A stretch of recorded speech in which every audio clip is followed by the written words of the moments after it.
man.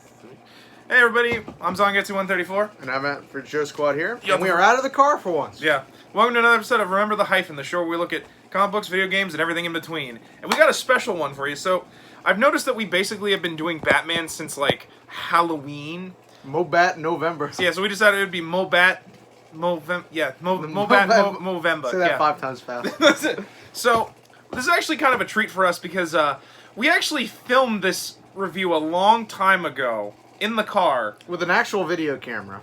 The problem is the camera decided to chop it up into weird chunks. Like, we had like a 25-minute chunk, a 7-minute... Like, it was basically unsalvageable. Yeah. Which would suck, because it was like, what, like a 2-hour retrospective. It was almost 2 hours. The entire movie. It was almost 2 hours. And as you can see in the background, what we're going to talk about... Yeah, we're going to talk about the Keaton Burton Batman movies. And we are going to talk about the Schumacher ones, Batman and Robin, Batman Forever, you know. Because I will still defend parts of Batman and Robin. It's a shitty movie, but I will defend parts of it.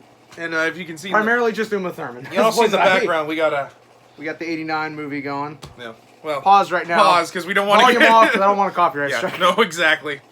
So, him and I were not alive when this movie came out. This movie came out a year before I was born. This movie came out 6 years before I was born, so I was born in 95. So, for context, when this movie came out, Batman was not really popular. He was starting to get his popularity back thanks to Frank Miller and Denny O'Neil, you know, with retelling his origin, Dark Knight Returns. You know, he started becoming less of the hokey Adam West Batman and the Batman that everyone knows him for as well. And I do apologize also for the noise. This is actually a heater we're on. It's cold. We live in Pennsylvania. Yeah, that's why we're filming in the car. That's why we're not filming in the car, because basically, it is snowing outside, and it's been snowing for basically all night, and it's really cold, so we're filming in here. I have the heater on low, so hopefully it's not too loud. I can't imagine it would be. No. And hopefully I turned it off. It was on high before. It's also hopefully I'm talking with my indoor voice. Hopefully it should. But anyway, so getting back to that, like, you know, this movie, you know, did a lot of things. It made Batman kind of where he is today. And, you know, if you remember our last podcast, we talked about how that was a problem, but this is kind of where Batman became, like, a household name. And yes, the Adam West show helped that too, but I really do think that, like, Burton's Batman is what really made it so popular. So, before we get into the movies, I kind of want to talk about, you know, how we got into seeing these movies. For me, I honestly think I saw these movies after I got into Batman via the animated series. And I would see these play a lot on NBC. For some reason, NBC, like, every Christmas would play, like, every single Batman movie. Like, they would always play, like... I should have pulled all the other ones out. I have all the other Batman movies, like, over on the shelf behind him. But yeah, so, like, every Batman movie, more or less, would play on NBC, and they would play them a lot. I remember, actually, I think they played them, like I said, every Christmas, but, like... I remember they would always be, at least if nothing else, it'd be this movie and Returns, which I guess Returns could count as a Christmas movie. I don't know if I'd watch that as I mean, it takes place during Christmas. I mean, I consider Die Hard a Christmas movie, so I just maybe don't know. I'm not the best one to ask. I just don't know if Tim Burton is the one who you should watch on Christmas. Is more my. But yeah, and you know, and before all the Nightmare Before Christmas fans come in and just slaughter us. That's a little different, but so like. And to be fair, like I said, you know, without this, we wouldn't have the animated series, because the animated series was actually made thanks to that. That's actually where we get the designs for Catwoman and the Penguin in that show. Like, for instance, Catwoman's a blonde in that, when normally Catwoman's a brunette. But, you know how it goes. So what would be your... To be honest, I'm not exactly sure how I got into Batman. I'm pretty sure that... Like that's the weird thing, is that I definitely grew up watching the animated series. I had, this is gonna date me right here. Date you? I just said it came out a year before I was born. I had Mr. Freeze Sub-Zero on VHS tape along with Mask of the Phantasm. One was a clamshell, one was a paper sleeve.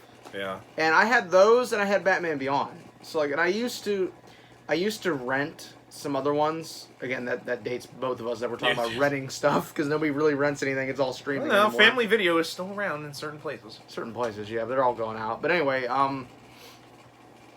Anywho, somehow I got into Batman. I had comics too as a kid, so maybe I got the comics first, and then my mom found those and bought them. But I'm not exactly totally sure. Yeah, I was really young. Yeah, I was into it like at a very very young age. But any recollection how you got into watching these movies specifically? Or to be honest, I used to go to my grandma's house every Friday, and we used to go down and rent a video.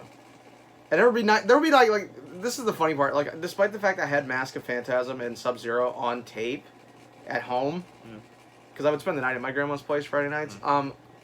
We would go and rent them. Yeah. I made her rent them. And I don't know why I didn't think to bring them. Yeah. But, I always saw the VHS cases for these movies, like the big '89, that iconic. It's just this one right here. But like that's such a that logo, and I knew it was Batman. I knew these ones were like live action and stuff. But to be honest, I don't think I watched the other ones like '89, Forever, and Returns. Yeah. I actually saw Batman and Robin first, and I saw it on TV. Well, I actually like loved that movie as a kid. Yeah.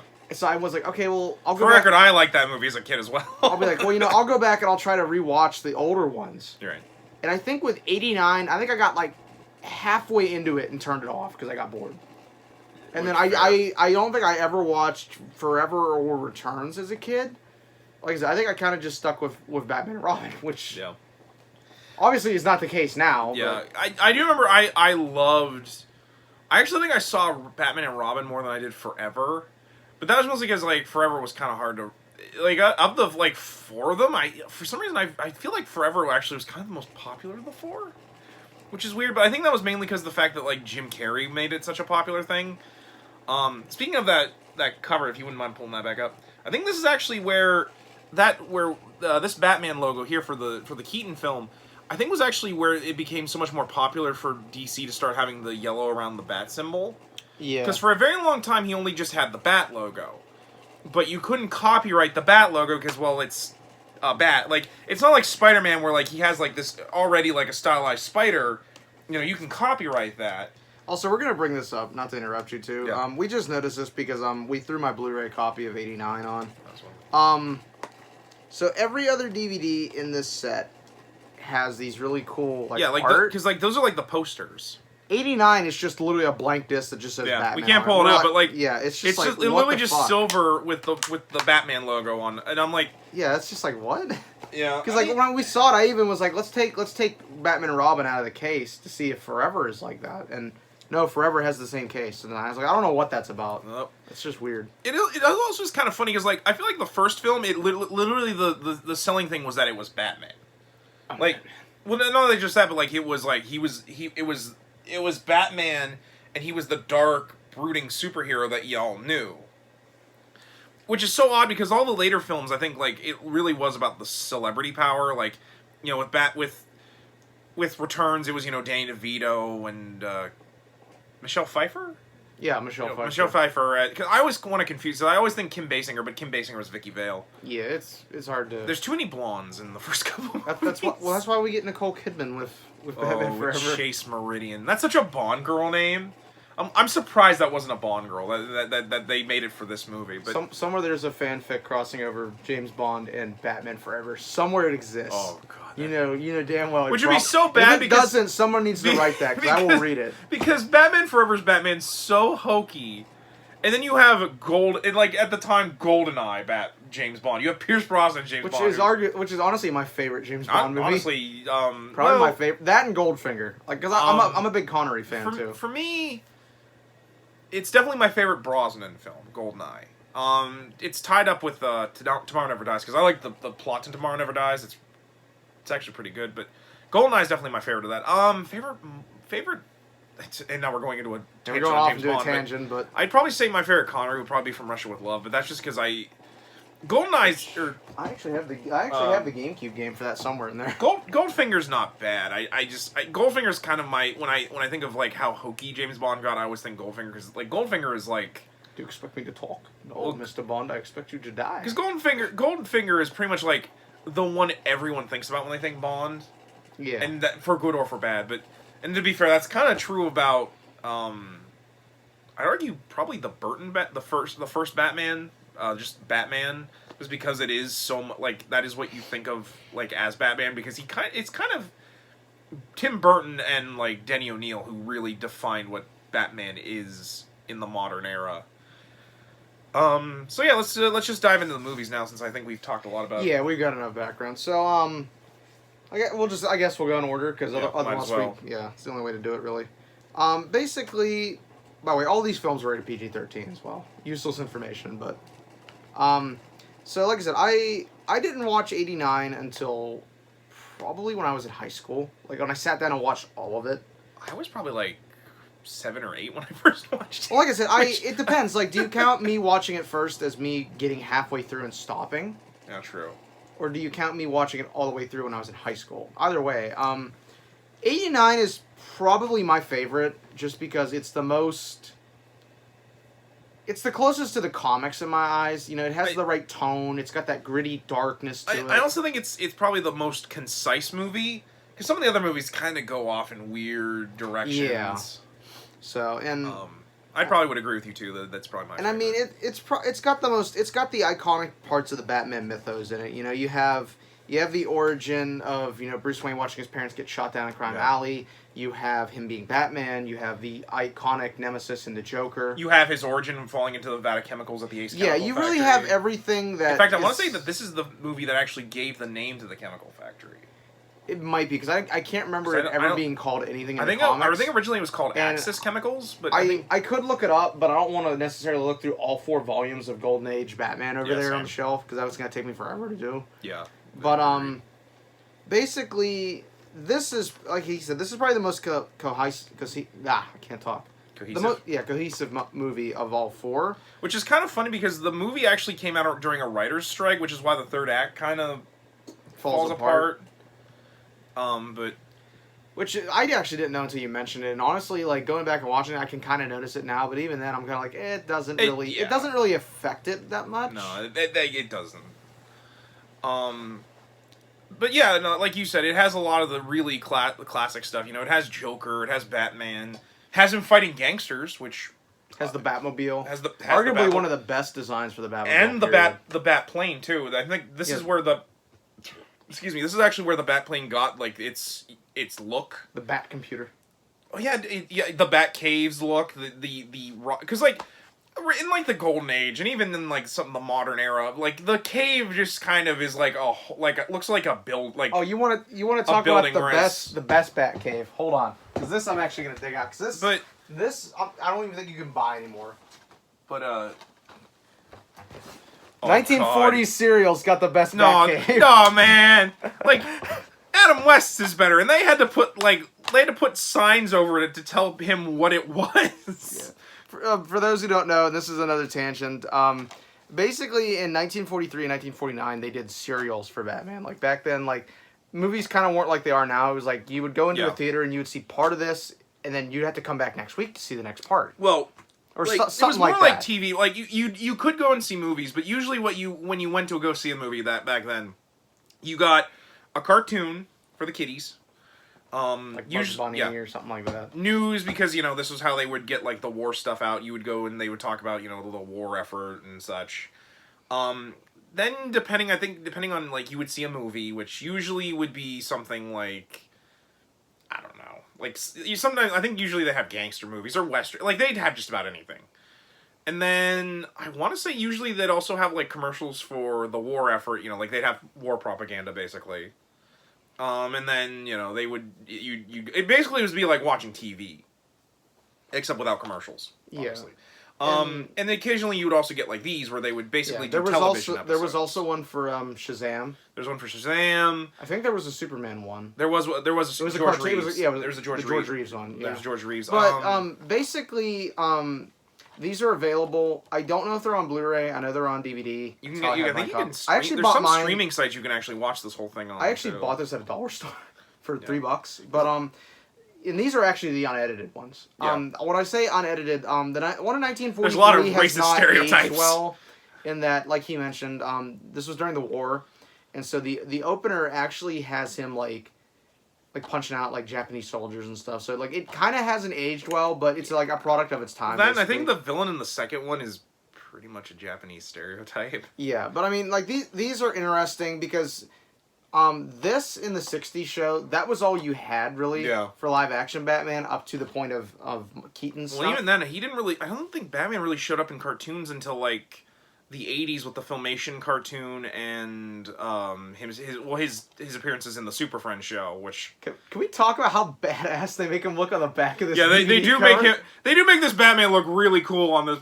He's not. I've watched all these. It's and not like like that. Like that's clearly like a comic book page. They took the front on. Yeah, the costume in this looks a lot worse. It makes Adam West. The ears don't even go straight up. It makes Adam West's costume look freaking fantastic. But getting back to this. But so after you mentioned that, I had to grab be fair, those. yeah. But like, cause like the Batcave looks probably the best it looks in any medium. Like I actually kind of think it looks better than the Nolan Batcave, but that's because the Batcave in that, like, we see maybe a couple times in Begins, a couple times in. Let's be honest, the ultimate Batcave is animated series. Well, yeah, that's the obviously. Ultimate Batcave, but like, and then even then, like in Dark Knight, they're not in the cave, which I don't understand why they're not in the cave, because it wasn't the cave that burned down. They're in like this like sub basement underneath Wayne Tower, which is kind of in line with how Batman was during, I think, kind of right before Crisis on Infinite Earths. Basically, after Dick leaves the manor to go to college and be with the Titans, Bruce actually leaves the manor and lives in Wayne Tower, and there's a secondary Batcave under there that he uses more often than the actual Batcave. When he eventually returns to the manor, which after Crisis on Infinite Earths, that becomes the permanent Batcave. But like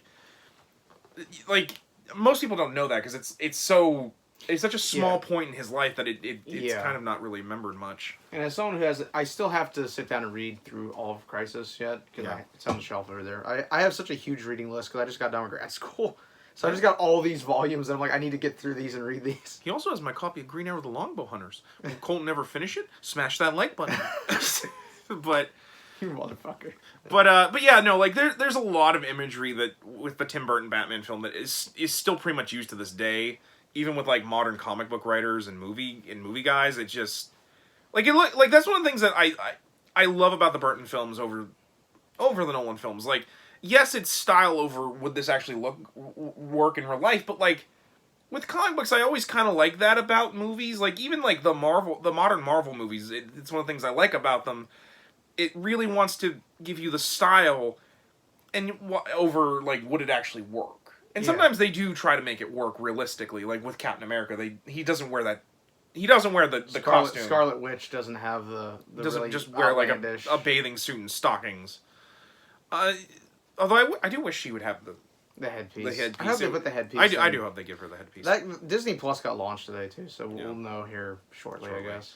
But not only that, it's also where Gotham City got its look.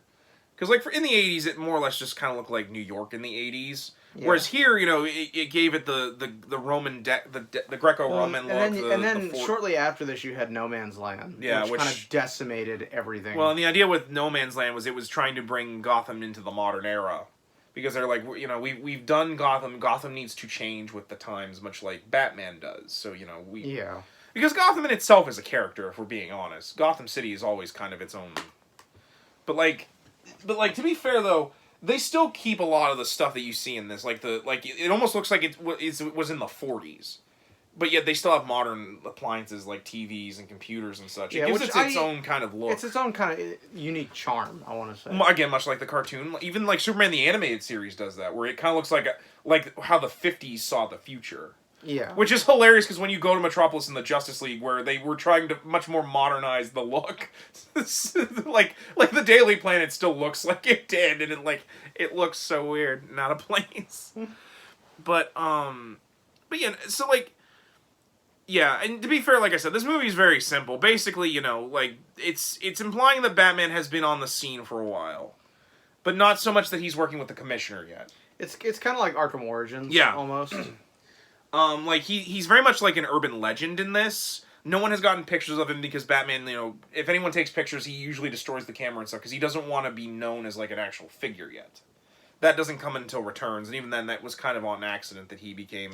Because doesn't that happen with Vicky in this? Like he takes the film. Yeah, he knocks her out and takes the film after he tells her how the Joker's poison's working. Like it requires like the binary thing with the chemicals. He takes the film from her. Like, the only real thing he does is when he captures criminals, occasionally he'll leave one conscious. He's like, I'm not going to kill you. I want you to tell all your friends about me. The iconic scene where he's got the guy by the throat. He's like, who are you? I'm Batman. And then he drops him. Which, to me, is the best I'm Batman. No, it's definitely... It's honestly the best one. Like Bale tried to do it. The only one who really contends with it is Conroy. I am vengeance. I am the knight. That one's its own kind of iconic. I am Batman. No, you can't beat Conroy is Batman. Conroy is the voice of Batman, whereas I always think of Keaton as the image of Batman. Yeah, that's pretty much how I agree too. Like, Keaton's Batman, especially because fun fact. I mean, like, look at that, man. It looks intimidating. Fun fact: he actually can't move his head in that costume. Like the latex. The latex is actually so thick and stiff. He actually could not turn his neck. So, like, Keaton, when he was acting, he was like, no, this works, because that's why, like, Batman always has to, like, almost, like, has to, like, shift and pivot. But it gives him this look of him, like, that, like, Batman, like, never, like, doesn't look at you. Like, if he, like, he'll see, like, he'll, like, knock people out behind him because he can't move his head. And, like, he kind of moves almost like a phantom. Because, like, he kind of glides, if you've ever noticed when you watch... Which I don't think is, like, because, like, the cape kind of hides his movement, so it kind of makes him move like a ghost or something. It's actually kind of interesting in that regard. And honestly, I do love the Keaton costume, because it's just... It's different from the comics, but it's different in a good way, because it's all black, except for, like, the logo and the belt. It really... The yellow really makes it stand out. Yeah, it really pops. And to be fair, and this is how realistically, this is how Batman would look, in my opinion, in real life. Yeah. He wouldn't... Like, the gray works in well, I mean, to be fair, I actually thought Ben Affleck didn't look too bad in that costume. No, that one looked good. I didn't even mind the Nolan one either. The plating Nolan... Because that's... Again, that's more of a...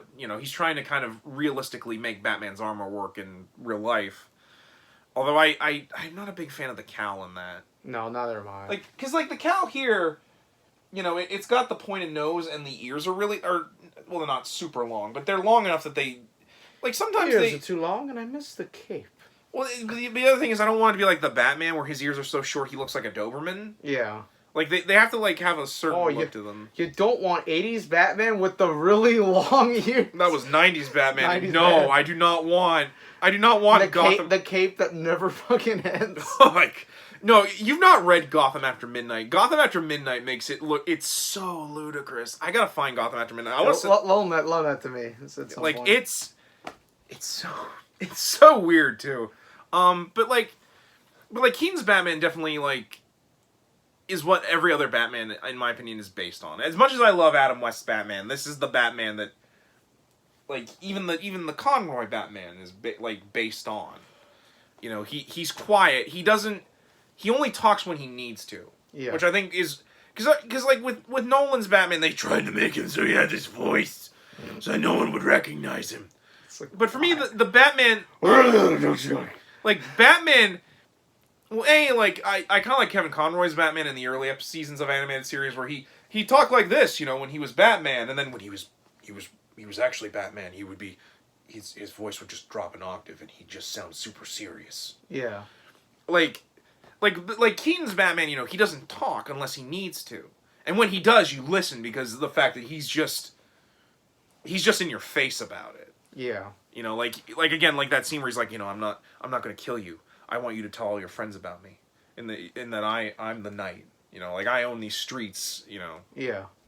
I do always love that scene though. It's like they shoot Batman in the chest and then he falls over, like, but he's fine because and they're like, who do you think he is? Check his wallet. Like, are you shitting me? Well, you obviously think this guy's gonna carry his wallet on him? Listen, we know from the other movies, he's obviously carrying the back credit card on him. Oh God, no, we're not there yet. Expires forever. But like I said, this is definitely my favorite Batman. Jack Nicholson's the Joker. Oh, Nicholson solid is Joker. Great as the Joker. Like, the only person I think that beats him in any regard is Ledger. Hamill. Well, then Hamill. Well, I meant in live action, but Hamill blows them all out of the water. It's like, in my opinion, because he's who I hear whenever I read comics. That's the Joker that I hear when I read. Hello, Gotham. Joker's back in town. Ironically enough, I have Batman Beyond: Return of the Joker also sitting over here. But yeah, Ledger's Joker takes a lot from Cesar Romero's Joker, obviously, but like. In fact, to be honest, you'd think that Ledger would, or not Ledger, Nicholson would take this a little bit more seriously just because, but like, no, he's actually really funny in this movie. Like, I love that scene where Where does he get those wonderful toys? Like, that scene where he electrocutes the dude, like, fries the dude in front. What's that, Bob? Kill everyone in here? Oh, you're a rotten bastard, Bob. I'm glad you're dead. Like, his laugh is so great, too. The ultimate scene in the whole movie. Oh. We've all made mistakes. We all... Do you want to get nuts? Come on! Let's get nuts. You ever dance with the devil in the pale moonlight? What? I ask that of all my prey. But it's never rub another man's rhubarb. The best part is if you watch that, when he smashes no. Even Nicholson takes a step back. He's like, what the hell? You're a little too Beetlejuice there, but like... Calm down, man. We're just making a movie. Because, like, Burton's like, you're gonna try and startle the dude, and... So Keaton just goes all in, and that's where I, like... Basically goes full Beetlejuice. Like he really does go full Beetlejuice. It's intense. But Nicholson's Joker is just, like, he does have this somberness to him, but, like, when he's funny, you don't expect it, and it's really funny. Yeah. Like, that scene after he appears to kill Bruce, he, like, does, like, a... and then, like, throws himself through the door. It's really, really funny, like... Yeah.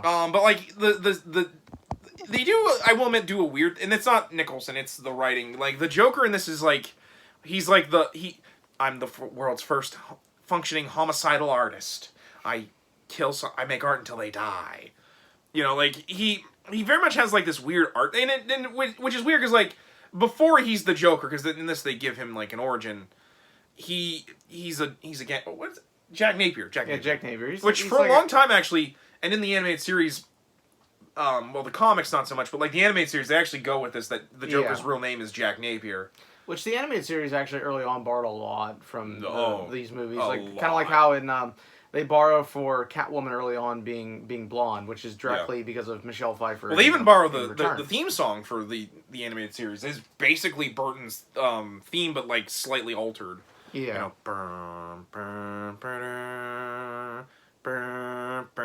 Which, to be fair, is in my opinion, that's what I think of when I think Batman. Like, is that theme song? I mean, that's the one you and I usually go to if we're gonna like make a joke and start humming that.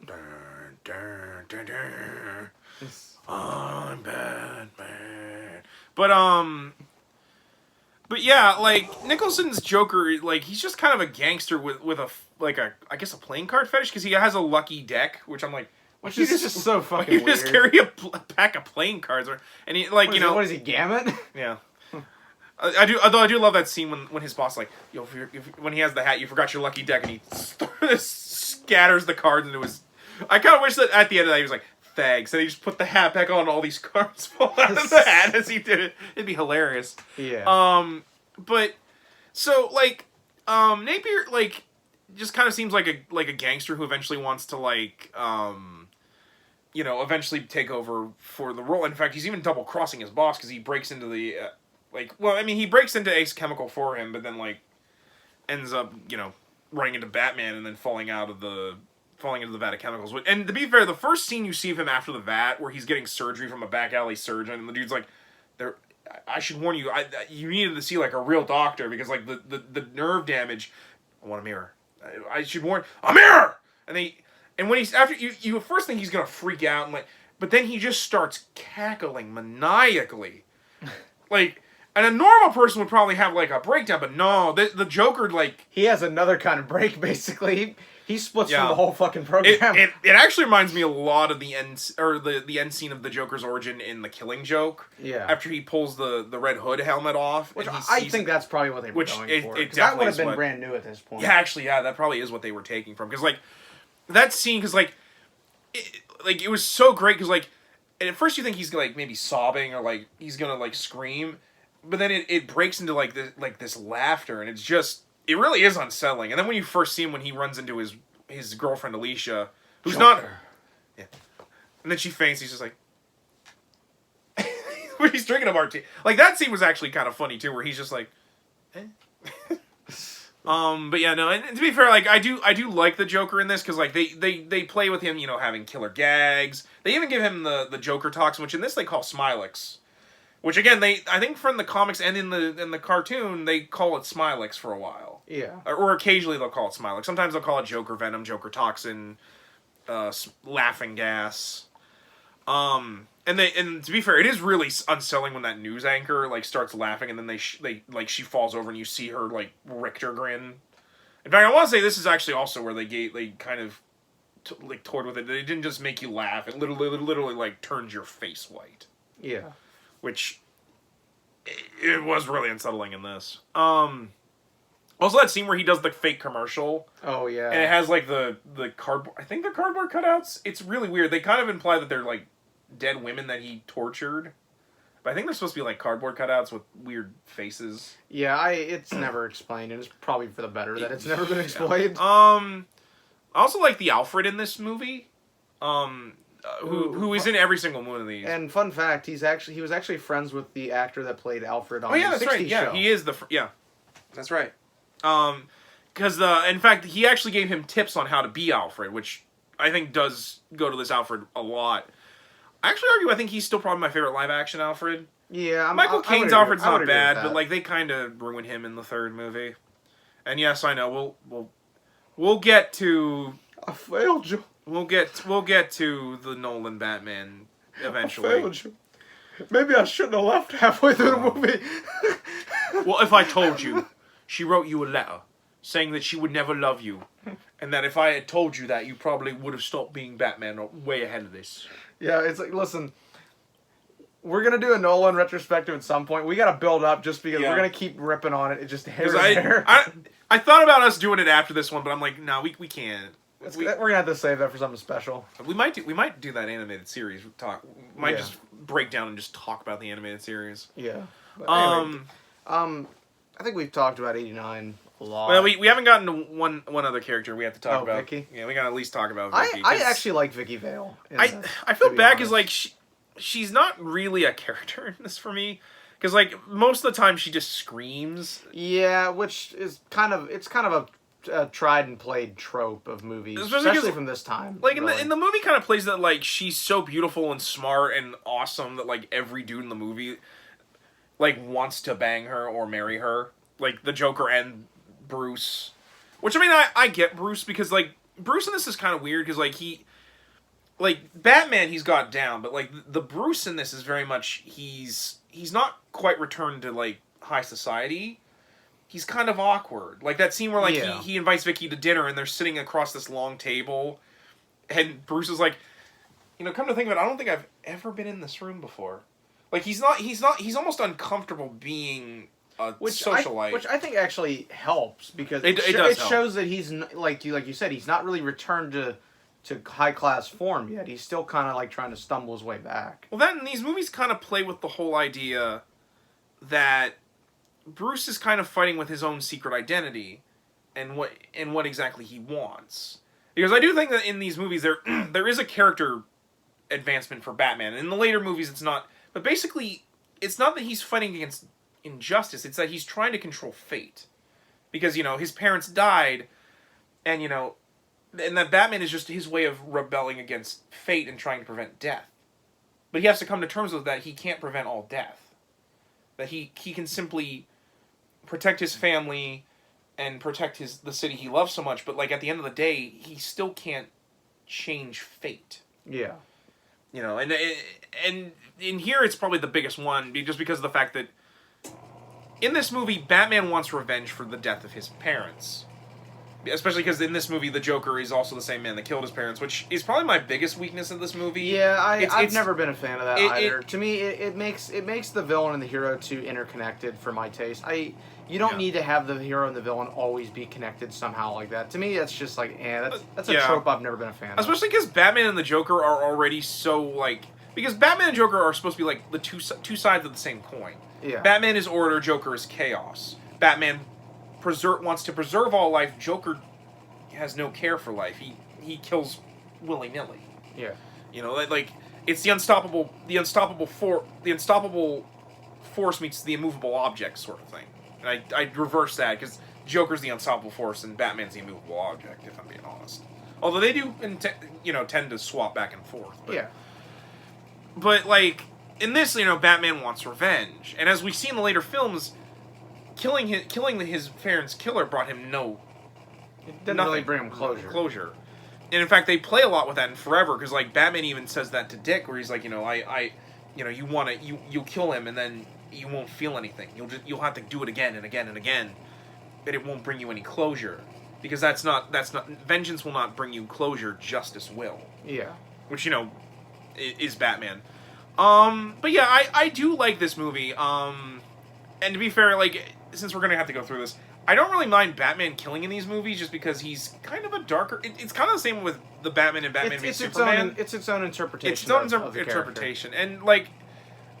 And much like the Bale Batman, this Batman's a younger Batman. He clearly hasn't, found his footing.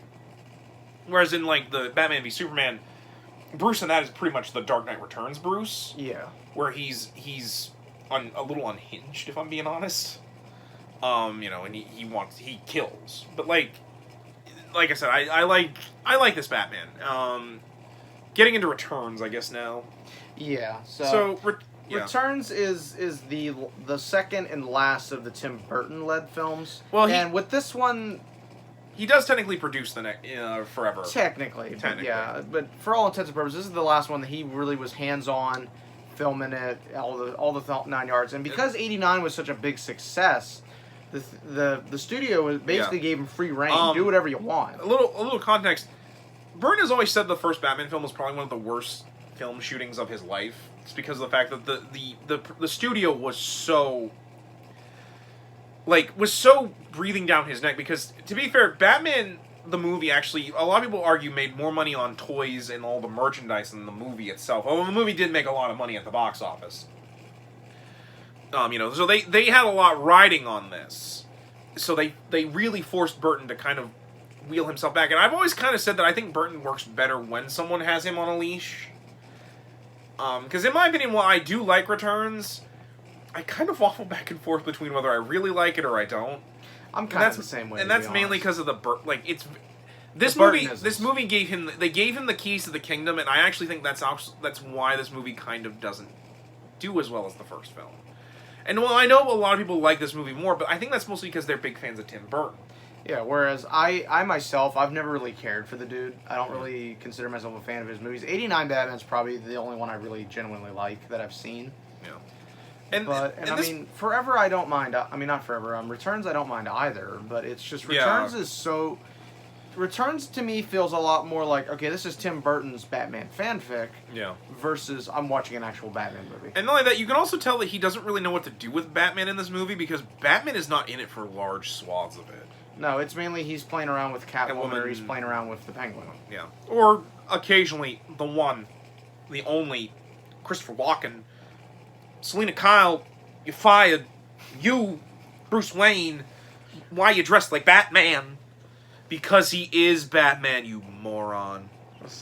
I will admit, I actually like Michelle Pfeiffer's Catwoman a lot more. Oh, I do too. Especially compared to Vic. Like, I think she's a much more interesting love interest because her whole thing is she's much like Batman, except she's getting too much into her other alternate ego, whereas Batman kind of, in some ways, Bruce kind of wants to eventually stop being Batman. He wants to have a Gotham where he no longer needs to be Batman, which, because I feel like in this movie he kind of comes to terms with the fact that he is split down the middle. He very much walks a line, unlike Catwoman, who clearly eventually falls off into an abyss and eventually causes her death. I actually kind of find her more interesting than the Penguin, because the Penguin's really weird in this. What? You're telling me the greatest plan ever isn't penguins strapped with bombs? Okay, that was his plan Z, because he has like 4 different plans in this, because I don't think Burton knows what exactly he wants to do. So, okay. So, the the Penguin, and although props to Danny DeVito, he is amazing as the Penguin in this. He's not really the Penguin I know, but he does a pretty good job at what this Penguin is. So the Penguin in this is deformed. Like, he actually looks like a penguin. He has a long nose. He has, like, these 3 fingers, or no, that's actually, like, his fingers are, like, fused together, so he has, like a flipper, like a penguin flipper. And he gets thrown into a river by Pee Wee Herman and Helena Bonham Carter, who are his parents.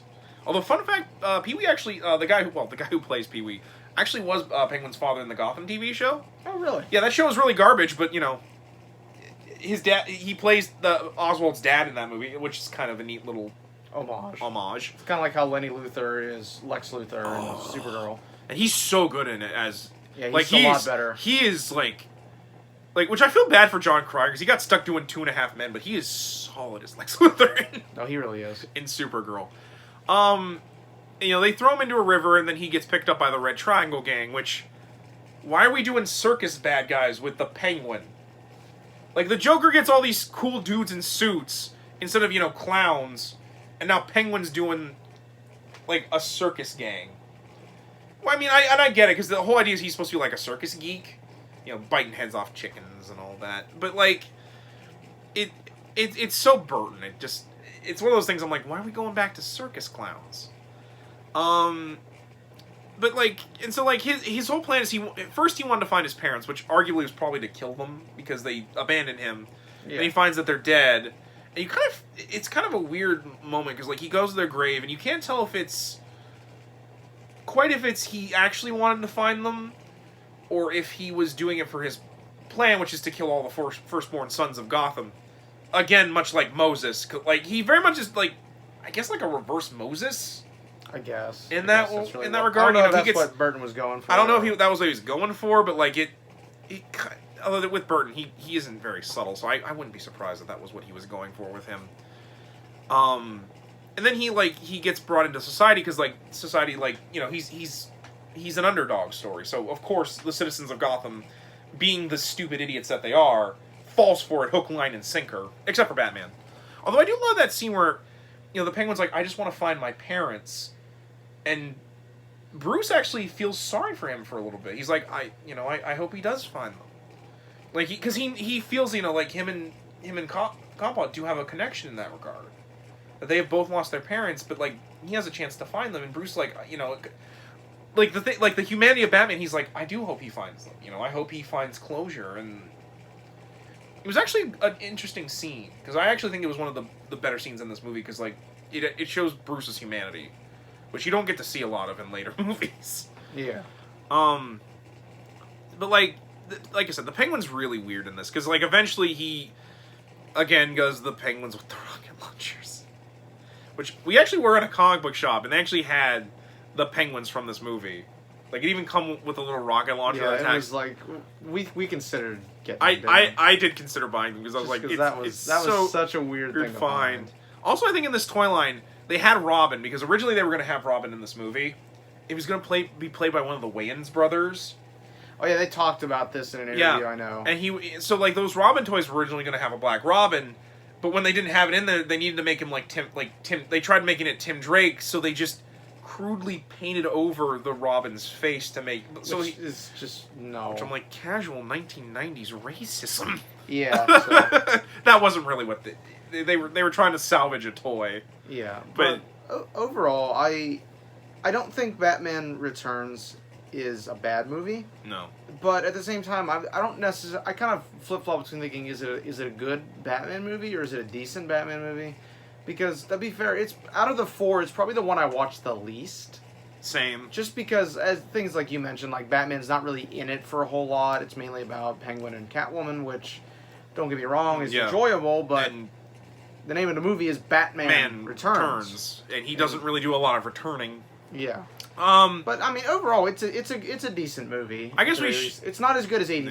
Yeah. I do kind of want to go a little bit more into Catwoman, especially since this Catwoman's kind of unhinged. Well, not only unhinged, but like in media, you know, with this Catwoman was originally supposed to be the Catwoman we'd see in the Halle Berry Catwoman, because that was originally supposed to be a spin-off of this movie, but it got stuck in development hell for a very long time because Burton was like, after this movie was like, I wash my hands of Batman. I'm not doing any more Batman. And then he bailed. But Michelle Pfeiffer's Catwoman is kind of, like you said, unhinged. She's very much more like the Golden Age Catwoman, where it was a split personality thing with her, which I'm not a big fan of. I prefer the modern Catwoman, where she's more or less like Carmen Sandiego, except with a leather fetish and a dominatrix. Although you could argue that Carmen Sandiego's... We're not going into my personal headcanons right now. So, like, Catwoman in this, you know, she gets thrown out of a window, falls like 100 stories, and then, you know, like, it's kind of implied that, like, the awnings she falls through kind of cushions the blow. She's injured, but, like, she's not lethally injured. And then these cats crawl all over her, and, like, you could argue that, like, Burton was kind of trying to imply that she was reborn in this moment, but I don't think so. I honestly think it's supposed to be like she... Yeah. It's definitely open for interpretation. Unlike in the Halle Berry movie, where a cat breathes into her mouth and suddenly is brought back to life and has magical cat powers. We don't talk about that movie. That movie doesn't exist. Fun fact, the original plan for that movie was that Selena Kyle's Catwoman would come to this village, and it was a village of women, and eventually they all become Catwomen. Stop. Yeah, no. Stop.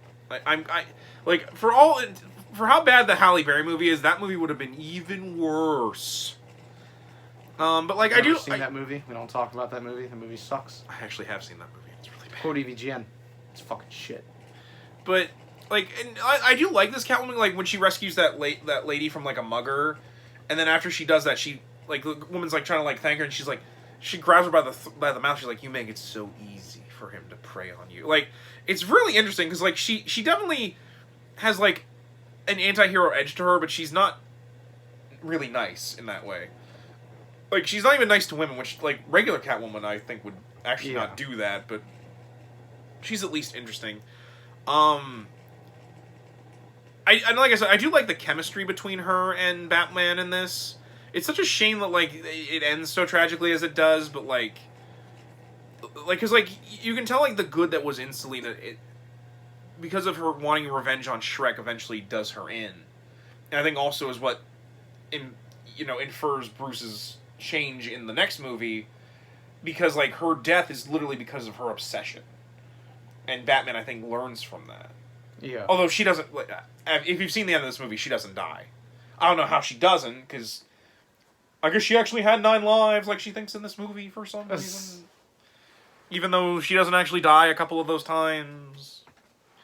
Like I said, it's not a bad film, and there's stuff I like in it. Like, I do love that, even though it's stupid, I love that scene where after Penguin rigs the Batmobile, he finds schematics to the Batmobile. Where did he find those? Yeah, like, where are they? And then he rigs it, like, to be, like, remote controlled and to blow up. And I love that scene where he's in a little, like, coin-operated Batmobile that's the remote control for it. And he, like, it's so dumb, but it's a funny kind of dumb. It's, yeah. Where he's like, you gotta admit, I played this stinking city like a harp from hell. Which Batman records and then puts on a CD and plays over, like, the Penguin's speech for mayor. And then he record scratches a CD. He record scratches a CD. What? Yeah, that's not how CDs work. But like he said, I think it's a fun movie, and I do occasionally enjoy it. But there are times where I'm watching it and I'm like, this is really bad. Yeah. So let's get on into Batman Forever, I guess. Let me see if I can get the disc out so we can have a little bit of art with it. Of the Schumacher films, this is probably my favorite. Because it's very much a kind of bridging point. It's got the dark moodiness of these films. We also talk about how, like, Drop Dead Gorgeous Nicole Kidman looks on that cover. She is quite hot in this movie. I will grant this movie that. That is a saving grace of this film. Complaints about character aside. She is quite hot. But so like Batman Forever, like it starts getting into the neon period, as I like to call this, like where Gotham has like all these bright neon colors, kind of like Blade Runner, glow in the dark paint over the wall, like the gangs. Like, well, you'll see that more in Batman and Robin, but like and this movie symbolizes the shift from the Burton films to now we're in the Schumacher era, which It's always a matter of debate in the fandom. I see whether you either like the Schumacher films and you don't like the Burton films, or you like the Burton films and you don't necessarily like the Schumacher films. And there's a little bit of bleed over. I'm sure there are people that like both. Like, I mean, I myself, I like both. I think one of the reasons this movie happened was because of that scene in Returns where where Penguin bites a dude's nose off, which caused McDonald's to cancel their Happy Meal toys for that. And again, Warner Brothers at the time were like, no, these movies sell toys, so we need to dial this back. I think thankfully Schumacher was like, we do need to dial back, but I don't want to dial it back so much that it, takes away from the audience. Because I do feel bad that Schumacher gets so much hate for these movies, because it's not all his fault. No, there's a lot of studio meddling. Because it's kind of like the hate that I see Raimi get for Spider-Man 3. That's not really his fault. Yeah. That's really the studio's fault, and he was just kind of playing ball with what he had. Because here's the thing a lot of people forget about movies. A director can only do so much. You have producers, you have you have the executives at the top, you have the actors, you have the production guys.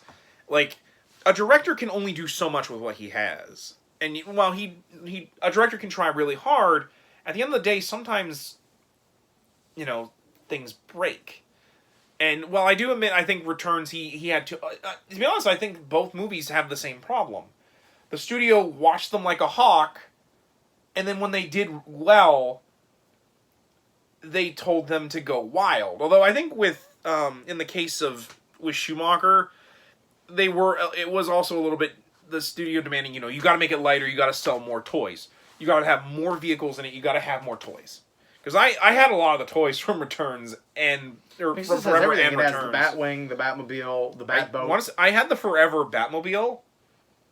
Like, I sadly didn't have the Burton Batmobile. I had the Schumacher Batmobile, which it's still. I had that one. I had the TAS one. I had I had a '60s one. I had a Batman and Robin. I had so many different. One of these days, I need to get that animated series Batmobile because that thing is so nice. We'll find one somewhere. But because it had the spinning glowy thing in the middle of that, like that Batmobile has, which what is that? Like, what is that supposed to be? Yeah. I guess it's the jet engine, but so like Forever. I like I said, I always think that it's kind of the bridging point, and I think that's what kind of makes it good because it's not so goofy as Batman and Robin, but it's not Batman Returns. It almost kind of feels like a little bit less gritty 89. And so this movie also has, I think, the problem of, like, much like Returns, is that there's too many villains.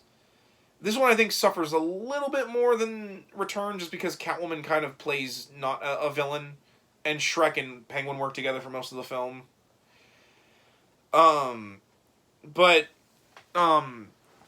Here you have Two-Face and the Riddler. I will admit, I think, of the two of them, the Riddler's the best one. But that's mainly because, like, Carrey's very much doing the Riddler from the Adam West TV show, where he's kind of like a homicidal game show host. Tommy Lee Jones's Two-Face, however, just sucks. Woof. Just sucks. Like, he's so hammy, and it's not in a good way either. Like, Two-Face should not be hammy, in my opinion. Well, what's that infamous quote that Tommy Lee said about Jim Carrey? He couldn't abide by it. I could not sanction your buffoonery in this movie. Meanwhile, he's doing faces and just being a goofball himself. So I'm like... yeah, Mr. Kettle calling? Yeah. But, I mean, to me, Two-Face is the weakest part of the movie. As much so as far. I'm not a Jim Carrey fan at all, I think the dude's really annoying. He reminds me of a couple guys I knew in high school that I could stand. But, like, he's a great Riddler. He really plays a good Riddler. I thought you'd understand. I'll make you understand. No, he is... He has a very sinisterness to him that actually works really well. And to be fair, I feel like Jim Carrey can do serious roles really well. It's just not a lot of them were critically acclaimed. Yeah. Like, because I think he actually does do a pretty good job with what he has. But like I said, like Tommy Lee Jones, and it's such a shame too, because like they have all this great stuff for him in that. They talk about him getting his face scarred by Boss Maroni, like how Batman failed to stop it. Like they had, you know, like they have him. They had all the pieces to. And much like available. in the later film with a certain villain, in that it just falls apart. And again, this movie also came out around the same time as Mask of the Phantasm, and Mask of a Phantasm is a much better movie, but this did not. Mask of the Phantasm is arguably the best Batman movie ever made. Arguably. But, and to be honest, well, I do think Two-Face is the weakest link, especially how he dies at the end. Where he tries to do the coin flip, and so Batman throws a bunch of $half into the air, and he scrambles to get them, and then he just falls to his death. Which is especially shameful because he's the muscle in this movie, because, obviously Riddler is not a superior foe in terms of strength and ability compared to Batman. Yeah. It also has Drew Barrymore in it as one of Two-Face's girlfriends, because, like, he has, like, a girlfriend that's, all evil, which I think is... No, it's not Barrymore. Barrymore is Angel. I forget I think it's Demona? I can't remember. I can't remember their names. They're not important. It's irrelevant. The other weakest link in this movie is Chris O'Donnell as Robin. He's supposed to be 16 in this movie. Fail. Absolute fail. Yeah, no, because like there's a scene where he tries to leave. He's like, I thank you for doing this, because you took me in because I'm a kid. And I'm like, what kid? You look like you're old enough to go to college. He's so whiny. He gets so much worse in the like. He's not as bad as he is in the next film. I want a car. Chicks dig the car. This is why Superman works alone. Like which is supposed to lead into a Superman show that never got fucking made. He's just so bad in this movie. Like, granted, I will admit he looks really good in the Tim Drake Robin costume because.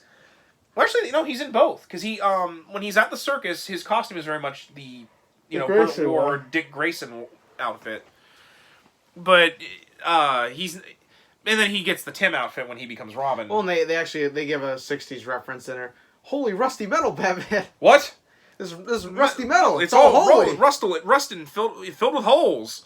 I almost wanted Batman to be like, "What are you doing? I'm getting real. Is this your thing? I'm getting real sick of your shit, Robin." Yeah, and they've only worked. I love that they only worked together once, and like after Robin gets caught, because Riddler has Chase and him, and he's like, "Who are you gonna save? Bruce Wayne's longtime love, Chase Meridian, or his faithful sidekick?" I'm like, he just debuted like right now. How do you know he's his sidekick? Yeah, really. Like this movie must have. He's woke, obviously. Riddler's woke as hell. Must have went through a bunch of because this movie did have a lot of rewrites. Originally, I'm curious to see if you Google Batman Forever script. There's probably a couple different shooting scripts that are available. Originally, Riddler, the whole thing was the machine was supposed to overload and give him huge muscles, and he'd be like this weird Hulk thing called Big Riddle, which you see in a couple of the video games. He becomes Big Riddle, so and I'm like, stupid, dude.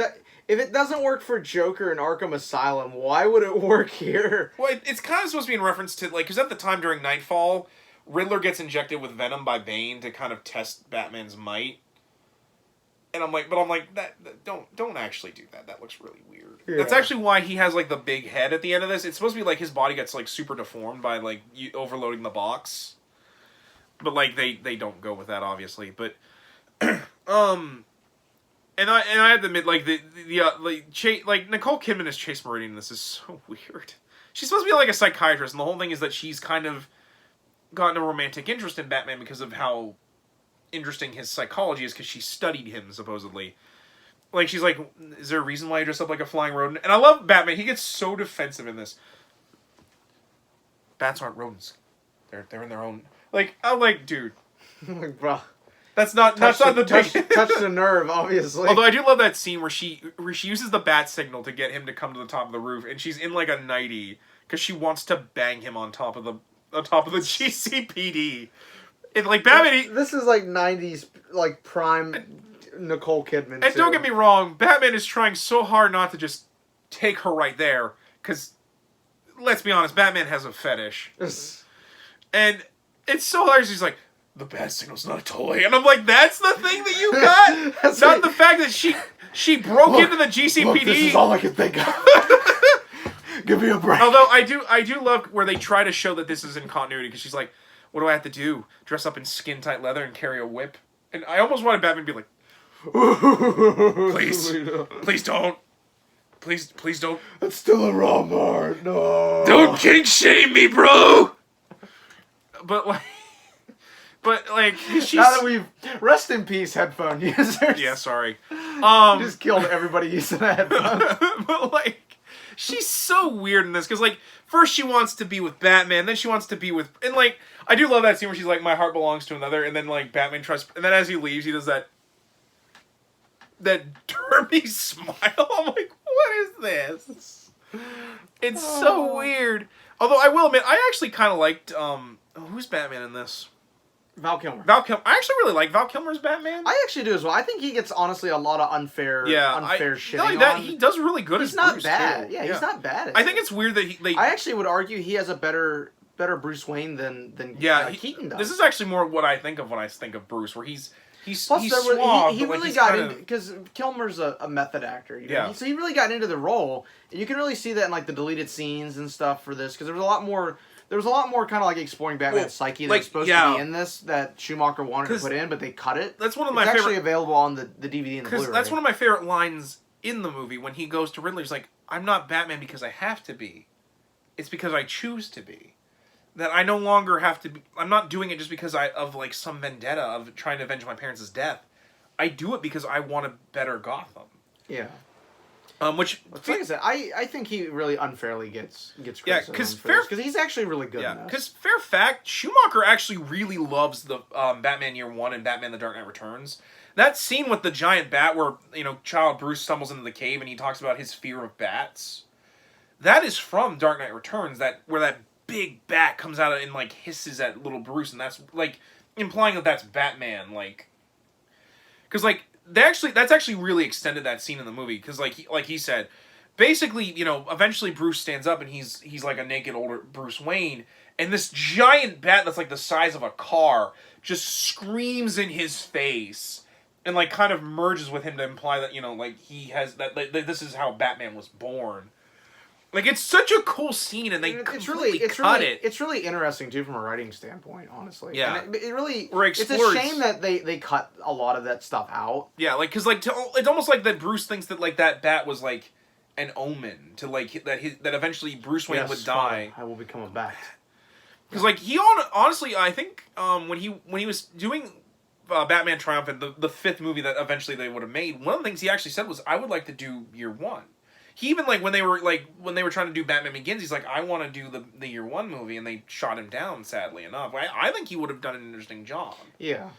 Because fun fact, the other person they did was the guy that did Requiem for a Dream, Darren Aronofsky, which he wanted to do that movie for like less than $1 million, and like the studio was like, we're not doing this on the cheap. This is Batman. You can't like. Because, like, apparently, although that script is really weird. I almost want to find that treatment just because of how weird it is. Because, like, they want to make it that, like, Bruce Wayne was, like, a hobo and he lives in, like, a garage in a junkyard. The fuck? And, like, he works with, like, a black guy named Alfred. And, like, he wore, like, a suit of knight armor. Like, legitimately, they go, like, he wears, like, knight armor. Like, I honestly would have loved to seen that movie get made because it would have been... It would have been, like, interesting. It would have been a fever dream, and I would have loved it. Yeah. But, like, yeah, like, I think Forever, unfortunately, just gets too much flack just because of the studio changing so much. Well, and like I said, I feel like a lot of that comes from the people that were fans of the Tim Burton movies. Or the TV show at the time. Because, like, if you liked either of those, like, going into this, it's very different. Which, again, is a shame. Because, like I said, I think this movie gets a little too much flack, and I think if you got rid of Robin and Two-Face, this movie would have been really solid. Yeah. But unfortunately, that solidness completely drops off the rails with our next film. Yeah, which we finally arrived at the one that everybody makes the jokes about. Everybody...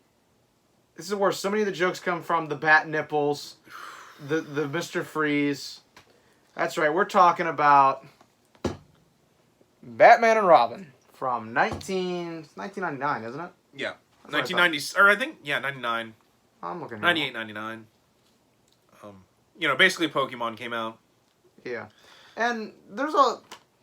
I'm gonna start... I guess I'll start off because I actually like this movie. I'm the first to say, like, look, I like this movie. This movie is not a good movie. This movie is not a good Batman That's movie. honestly my feelings with this movie. But at the same time, it's entertaining, at least. Well, I mean, out of all 4 of these movies, this is the one he and I quote the most all the time. I mean, literally before we filmed this, he came in from outside, and I was like, a freeze is coming. Prepare for a bitter harvest. Winter has come at last. Yeah. I guess we should probably get the 50-foot elephant in the room.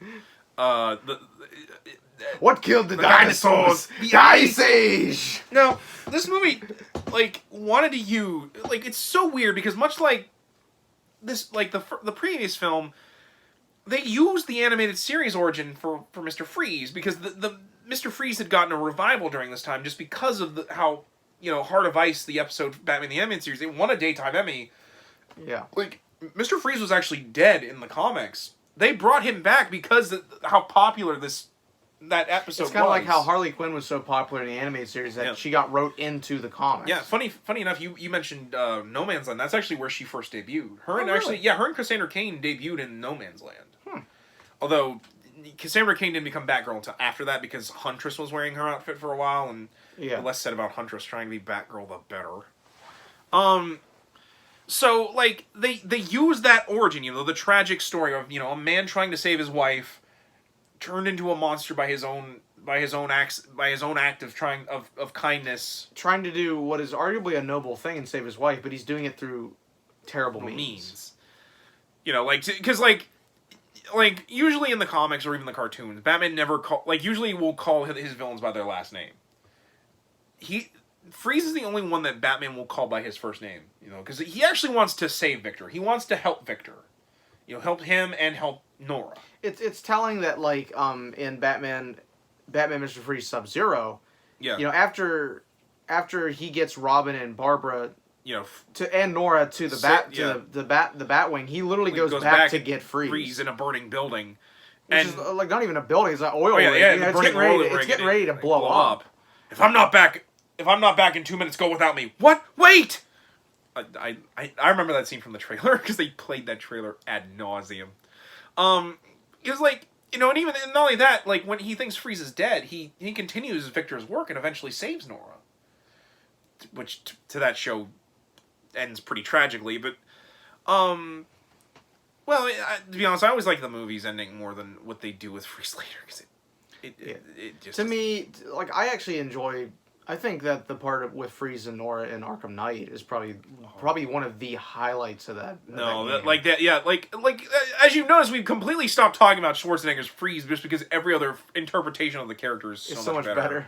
I'll even take Golden Age Freeze at this point. Even the Batman's the Batman TV show's Mr. Freeze, who's more closer to that Freeze is more interesting than this. Yeah. Which, I mean, is not to say that, like, I don't enjoy Schwarzenegger's Freeze. Oh, yeah. I think you can certainly tell he gave his all to it. Well, not only that, the problem is just that the writing is so fucking terrible. I think he knew that this movie was not going to do well, but he's like, you know what? I'm in a Batman movie. I'm going to have fun. Like, he was like, you know what? Because Schwarzenegger, the thing with Schwarzenegger is he will do a good movie and he will do a bad movie. But he's going to give his all to he just loves being in movies. Like, he doesn't care. Which, discussing probably moving on, because I think we've said all we can about Freeze. That it's literally one of the worst interpretations. The problem is, like, they try to make him like the Adam West Freeze, where he's silly and goofy, but like at the same time, he's supposed to have this tragic backstory. You feel sorry for it. It's so disjointed. Yeah, it just doesn't mesh. I guess we could also talk about Clooney's Batman. He's trying to be Adam West, in my opinion. Yeah. Where he doesn't act, but like the thing with Adam West's Batman is that you could tell there was a suaveness to that Batman. Yeah, whereas with this, it comes off as him just not giving a shit. I Freeze. I'm Batman. That's not very PC. That's not very. What about Batwoman? when we get back to the cave, we're having a communication workshop. I'm like, what is this Batman? Never leave home without it. Hey, back credit card. Hey, Freeze. The heat is on. Like, it's just. He's just not which is a shame. Clooney is by far. I bounce back and forth whether who do I dislike more, Bale or Clooney. To be honest, though, I think Clooney. I think Clooney kind of got forced into this because his career was not doing well at the time, and in fact, he even says like this and ER kind of saved his career even though this movie was This bad, movie it is made hated tons by of fans. money. It made so much money when it came out. Mostly again because of the toys and because they actually had these really good popsicles, Batman and Robin popsicles.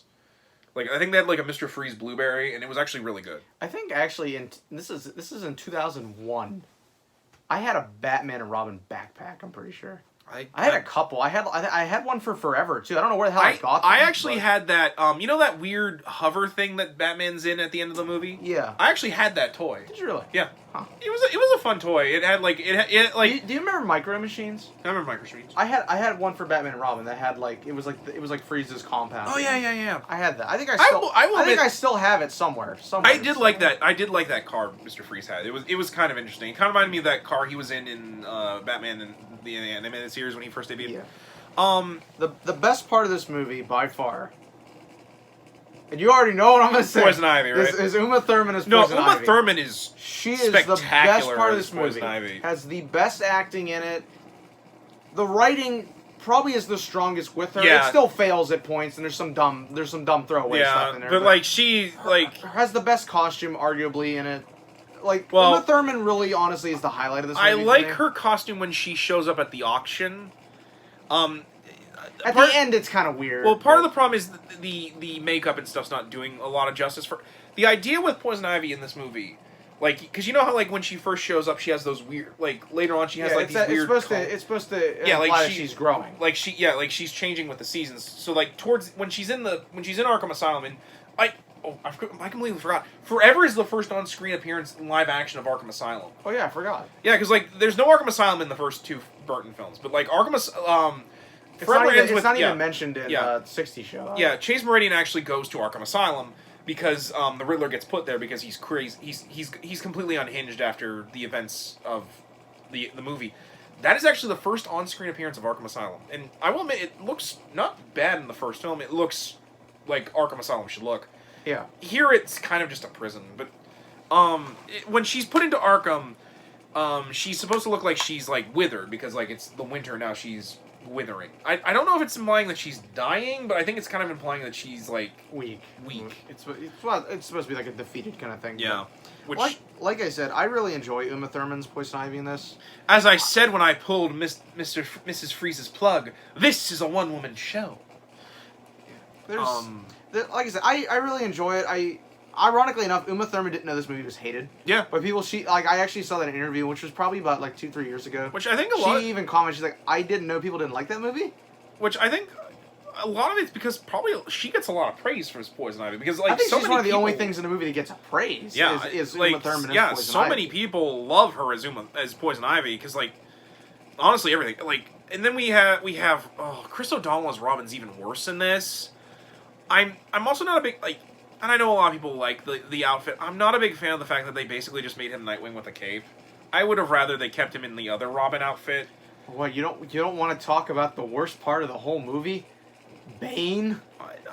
Bane is so stupid in this. Bane is so The only good thing about Bane is he's got the comic accurate costume. To be fair, the Bane in this, he's just a henchman. Like he's so one monkey work. Yeah, it's so stupid.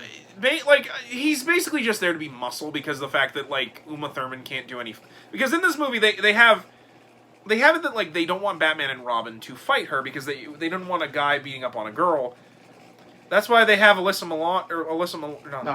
Alicia Silverstone. Sorry, I don't know why I said that. Alicia Silverstone is Batgirl for that. And she's, for me, sadly, the worst. We'll get to Alicia at this part. So, like, even then, I still like parts of that. They put in this subplot that Alfred is dying of the same disease as Nora, but he's at an earlier stage, and they know that Freeze has cured an earlier version of this made-up disease they call McGregor syndrome. Which I will admit is probably one of the only other good things in this movie is the subplot where Bruce is trying to save Alfred. Yeah. Especially because, like, you know, like, Alfred, like, he even says, you know, like, I love you, Alfred, like, as a you were like a father to me after I lost my own, and, like, because, like, that's the kind of relationship they have in the comics. Yeah, that's the one that we all like. Because Barbara in this is not Jim's daughter, or Police Commissioner Gordon's daughter. She's like a niece to Alfred. Salute me up, Uncle Alfred. Yeah, it's weird, like... because, like, she wants to get him out of the mansion because she doesn't want him to just be living as a servant. which unfortunately I don't think they showed in here. I actually have the comic book adaptation of this, which we actually found one day when we were out and about. There's actually this great scene where she's like, "I'm sorry you had to spend your last days in servitude," and Alfred even says, I didn't see it that way. I simply was raising two sons, and I was along for the ride in one of the greatest journeys with two men that I consider like the greatest men of our time. Like to him, like his service wasn't just the butler. He was family. Yeah. And which one of the things I always like about the comics is that Alfred is more than just the butler, which unfortunately a lot of others show. Well, yeah, I mean he's beat Superman's ass for hurting Bruce. I mean, come on. Well, because like Frank Miller when he did Year One, you only see Alfred like once in that because like he's the butler, and I'm like, but without Alfred, Batman would be dead. Yeah, really.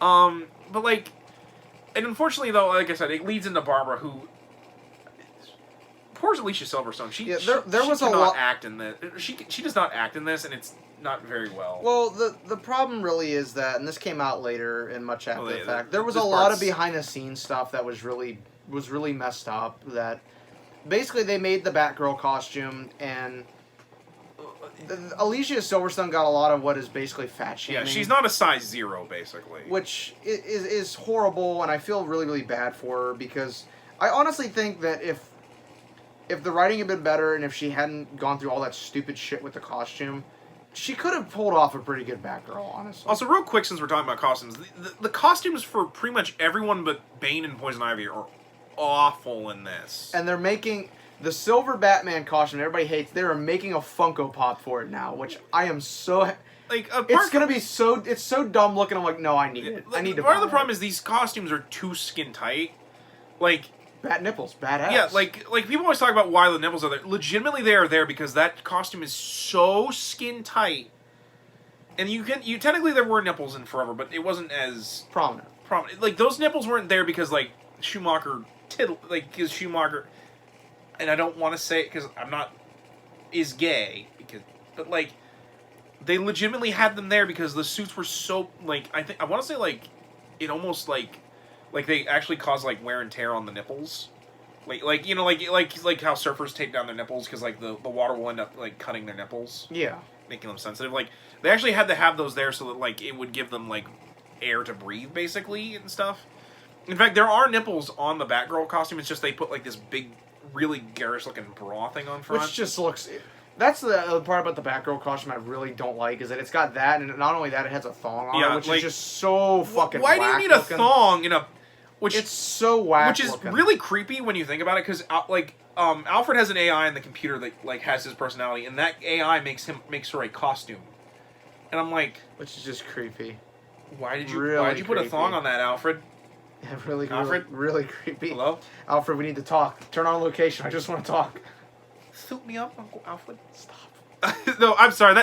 That like I don't give a but like that scene where she says "Suit me up, Uncle Alfred" just sounds. That's another thing we reference. But the thing is, the entire reason Batgirl's in this is like you mentioned, they couldn't have Batman or Robin punching Poison Ivy, so they had to get Batgirl to do it so we could have what is essentially a cat fight. Which is hilarious because in continuity, this Batman just backhands Catwoman in returns. He like backhands her and I think kicks her in the stomach. Like he actually like beats on her. Yeah. Which to Batman, like criminal's a criminal. The hammer of justice is unisex, but it's a little brutal. Yeah, but like to be fair, like with Poison Ivy, she actually has powers, so I don't feel really that bad when Batman because Batman's not gonna wail on like an offenseless woman, but like Like when Harley, like he'll grab her, like that scene in Arkham Asylum when she tries to do the cartwheel kick and Batman grabs her by the leg and throws her into like a bar. Like he's just like, I'm so sick of your crap right now, Harley. But like and Mr. Freeze's costume is also equally as bad. I mean, I kind of like it, but it's also kind of because like it's supposed to be like it's this thing that maintains his temperature, but he has no face thing. You're not about to send me to the cooler. So what are you, a big and tall 51? I always go a size smaller. Makes me look slimmer. What? But like I said, a lot of the design's really weird. And there's 10 minutes to unthaw a bird. Can you be cool, Batman? Batman? Like, how do you know know it's gonna take him 11 minutes, and then like he frees a bunch of people, and Batman's like, Commissioner, you have 11 minutes to unthaw these people. I'm like, what are they gonna do? They don't have the laser and the hot water. Yeah, it's like, how are you gonna? How is he gonna do that, Batman? Freeze well. Freeze well. Yo, can you be cold-hearted, Bat? Like, I will admit, like the part where they're watching. What are they watching? The holiday movie. Oh, where he's watching the Year Without a Santa. Oh, with Mr. I hate when they talk during the movie. Oh yeah, where he's trying to make his Eskimo bad guys sing "I'm Mr. Snow. Mr. Ice Miser." Yeah, it's like, I'm like, what are you doing? And he hides in a snow cone factory. Could you be any more obvious? Like, I know that that's a thing with Batman villains, but come on. It's like Arkham Asylum when, like, there's the building that's getting taken over by the plants. It's like, oh, gee, I wonder who's there. Is it Poison Ivy? Like, it's like Joker's Wild, where the bad guy's like, I've run out of money for this casino, so I'm gonna make it Joker themed, so he'll blow up my casino. And I'm like, okay, what was your thought plan here? Especially if the Joker finds out that you did this to mess with him. What are you gonna do? What is your plan? You have to explain the joke, and there is no joke! But, like I said, when I was in college, I used to think that Batman and Robin was, like, I used to hate this movie, because I was kind of a snob in college. Like I said, I've always liked this movie. Like I said earlier, I defend parts of this movie. I will defend anyone that says that Poison Ivy is bad in this movie, because she's not. I will defend Alicia Silverstone to a point. Yeah. Not necessarily just because of what happened behind the scenes, which was terrible, and I feel really, really bad But, like, for her. the writing but is not really there. She tries with what she has. The problem is what she has is garbage. Yeah. But, I mean, I kind of have the same issue with it that I have with Batman Returns. Do I think it's a good Batman movie? Absolutely not. No. Do I think it's a good movie? Not really.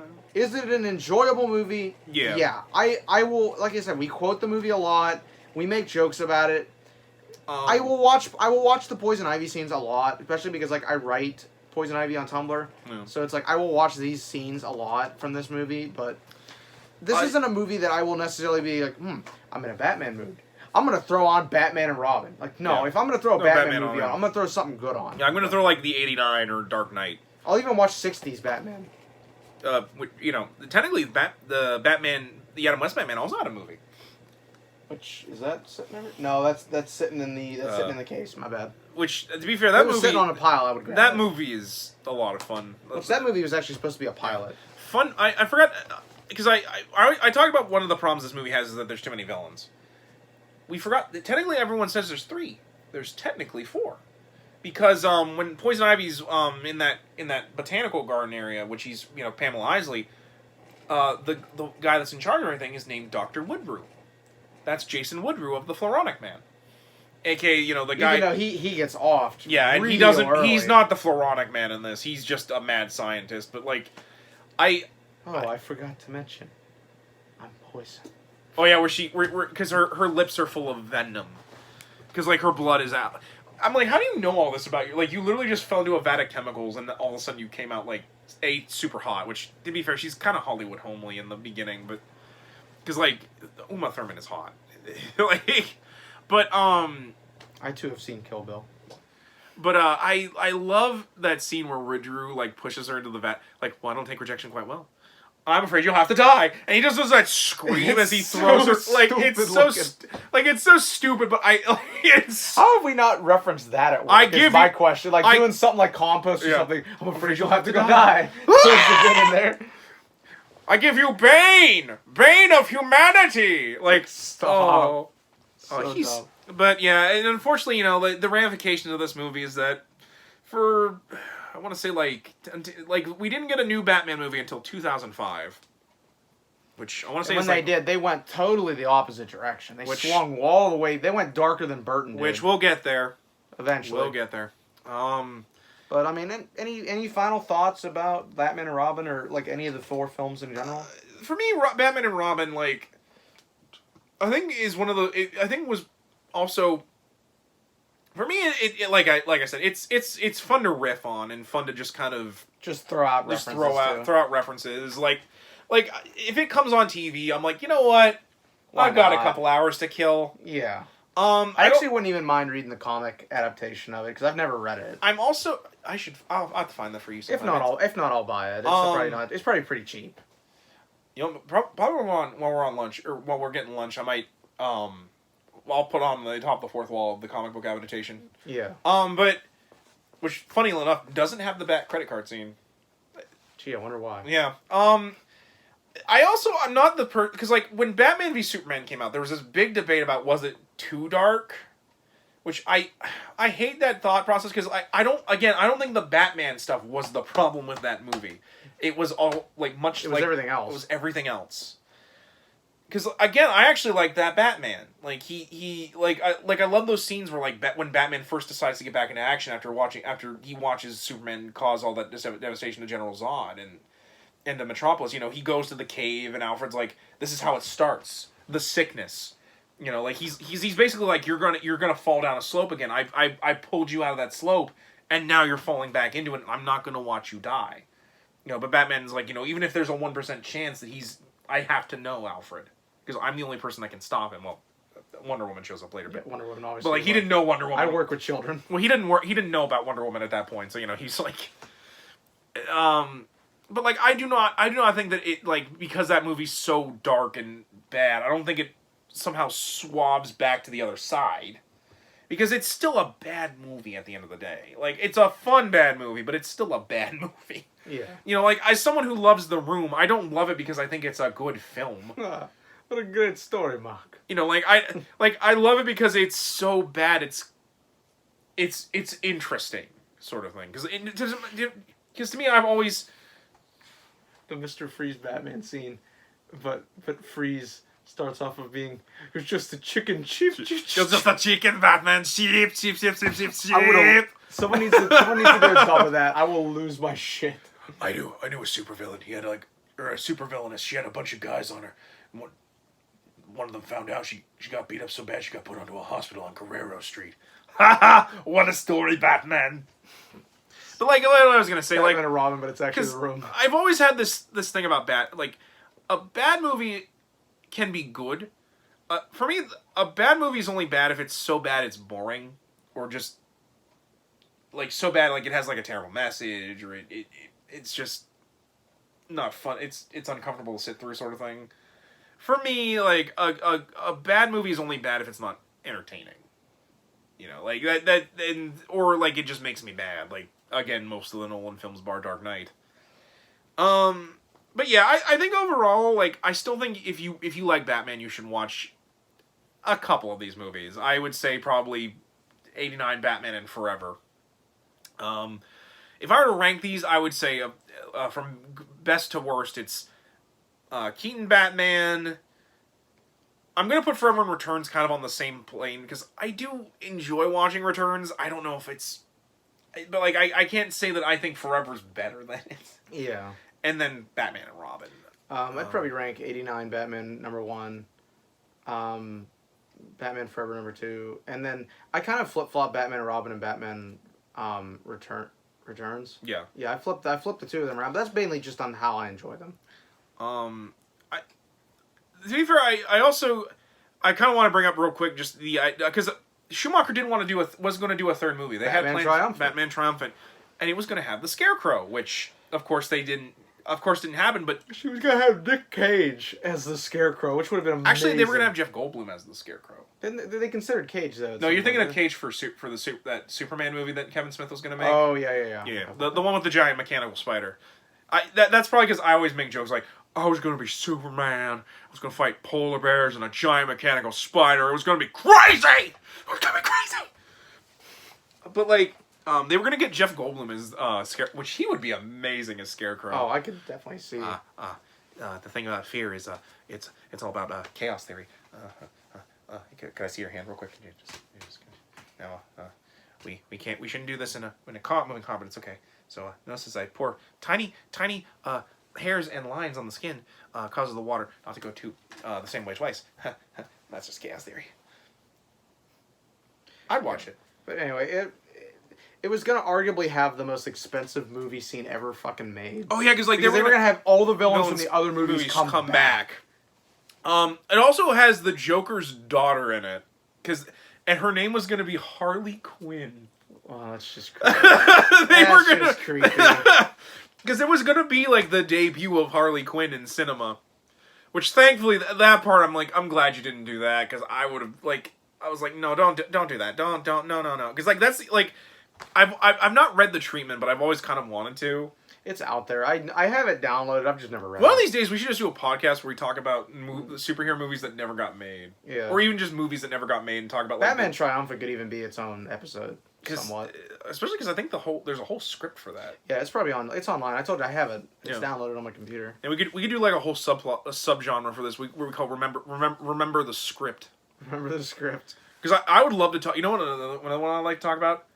The original script for Holes. You've seen Holes, right? With Shia LaBeouf. A long ass time ago. Because I've both seen the movie and read the book. I actually really like the book. Oh yeah, because I remember they had the author come back and rewrite it. Yeah, so it would be closer. Because the author actually he does change a couple of things. Because originally Stanley's actually supposed to be really chubby in that, and him working in the desert and shoveling actually gives him makes him thin out and kind of get muscles. Because the fact that you can't make a kid do that kind of weight gain and weight loss. They just wrote it that Stanley gets a little bit muscular, that he was kind of gangly and it looks like Originally, I forget who the director is, but he did a bunch of really bad movies. I hope they serve beer in hell, and this terrible movie. I forget what it's called. Because I've seen Linkara do a review of it. It's so bad.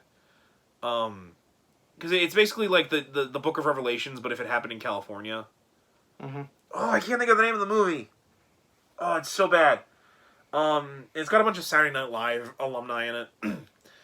But it's got the Rock in it. It was his first movie he did. Mm. It's got I can't think of what it's called.